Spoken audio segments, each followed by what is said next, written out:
Assalamualaikum warahmatullahi wabarakatuh. Alhamdulillah wa syukurillah wa salatu wassalamu ala rasulillah Sayyidina wa habibina wa syafi'ina maulana Muhammadin sallallahu alaihi wasallam. Amma ba'd. Para pemirsa dimanapun juga berada, siapapun kita pasti bercita-cita untuk meraih apa yang biasa disebut dengan husnul khatimah. Apa yang dimaksud dengan husnul khatimah biasa diartikan dengan happy ending. Berakhir dengan sebuah kemesraan, berakhir dengan sebuah kenikmatan, berakhir dengan sebuah impian yang baik. Itulah yang disebut dengan husnul khatimah. Ya. Man qara'a la ilaha illallah fi akhir hayatihi dakhalal jannah. Barang siapa yang mengucapkan terakhir perkataan ketika ia akan dijemput oleh malaikat maut, la ilaha illallah, maka itu pasti akan masuk surga. Jadi ciri-ciri orang yang melantungkan la ilaha illallah di akhir hayatnya, maka itu ciri-ciri orang yang sedang husnul khatimah. Kalau begitu gampang, kita tinggal menghafal la ilaha illallah. Jangan coba-coba bermodalkan menghafal la ilaha illallah, sebab lidah tidak akan sanggup mengucapkan la ilaha illallah ketika kita berlumuran dosa. Apalagi kalau kita sedang menyimpan sebuah dosa yang sangat besar, kedurhakaan yang sangat besar, kemaksiatan yang sangat besar. Yang lain kata-kata itu bisa keluar dari mulut, tapi kalimat sakral ini tidak akan pernah bisa keluar. Coba kita lihat hadis yang menimpa Alqamah sahabat Nabi pada waktu itu. Begitu percayanya Rasulullah, Alqamah sahabatnya ini pasti akan melewati pintu kematiannya dengan baik. Dia suruh Abu Bakar sahabatnya yang lain, saya nggak sempat karena ada tamu. Ya, mungkin nanti akan nyusul. Begitu sampai sahabat ke rumahnya Alqamah, ada yang aneh. Dituntunlah la ilaha illallah ketika ia dalam keadaan sakaratul maut.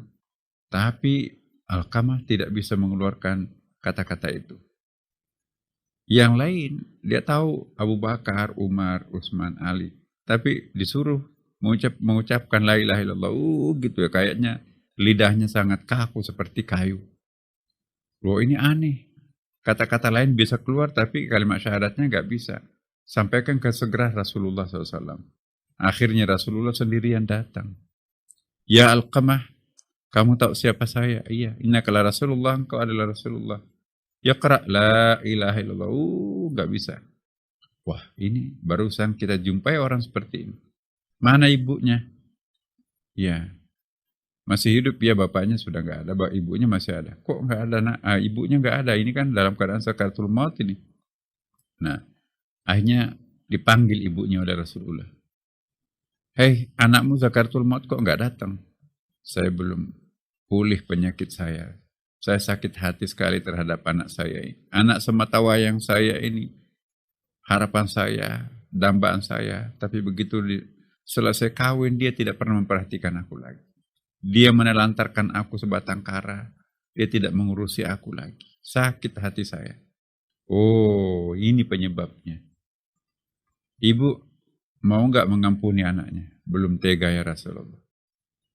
Terlalu lama saya dibikin menderita anak ini. Lalu apa yang terjadi? Kalau begitu, sahabat, kumpulkan kayu bakar depan rumah. Kayu bakar dikumpulkan.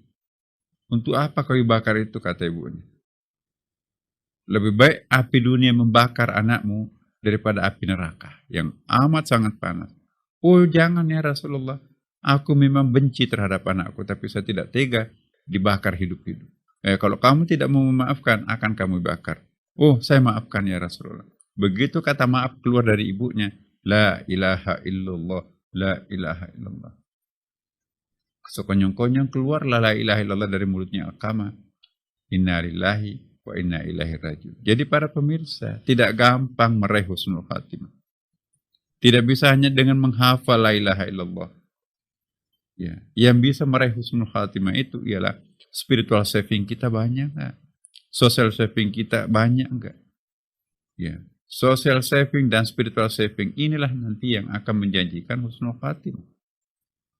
Apa itu social saving? Berbuat baik kepada sesama umat manusia.